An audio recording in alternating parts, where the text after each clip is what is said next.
आज आहे एक स्पेशल दिवस. त्याची तयारी चालू होती इथं माझी. आज आमच्या मालकांचा वाढदिवस आहे, त्यामुळे सकाळी लेकीचा डबा करून घेतला आणि आणि औक्षणाची तयारी केली. आणि इथं मालकांचं मी औक्षण करून घेत आहे. त्यांचा आज वाढदिवस आहे म्हणून मी त्यांना ओवाळून घेतलं. आणि बघा, लेकीने इथं त्यांना छोटंसं गिफ्ट दिलेलं आहे. ते फूल होतं एक, तिनं ते आणलं होतं आणि त्यांच्यासाठी दिलं. ते सर्व झाल्याच्या नंतर लेक गेली शाळेत आणि मी लागले माझ्या कामाला. तर डबा करून घेतल्याच्या नंतरचा जो पसारा होतो तो मी इथं आवरून घेतला.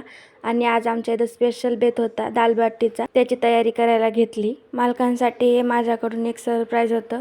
त्यांना दालबाटी आवडते, त्यामुळे मी त्यांना न सांगताच इथं मी दालबाटीचाच बेत करणार होते. आज मला असं वाटलं की त्यांच्यासाठी एक छोटंसं गिफ्टसुद्धा होईल, त्यांच्या आवडीचा पदार्थसुद्धा होईल त्यांच्या वाढदिवसाच्या दिवशी. त्यामुळे मग मी इथं दालबाटीचा बेत करण्याचं ठरवलं होतं. तुम्हाला ही माझी आयडिया आवडली असेलच. दालबाटीची रेसिपी जर तुम्हाला पाहिजे असेल तर नक्की मला कमेंट करून सांगा. आणि आपल्या चॅनलला लाईक, शेअर, सबस्क्राईब करायला विसरू नका. तर तुम्ही पाहू शकता इथं आपली दालबाटी तयार आहे आणि मालकाचं ताटसुद्धा तयार आहे. चला तर मग भेटू उद्याच्या ब्लॉगमध्ये. तोपर्यंत बाय.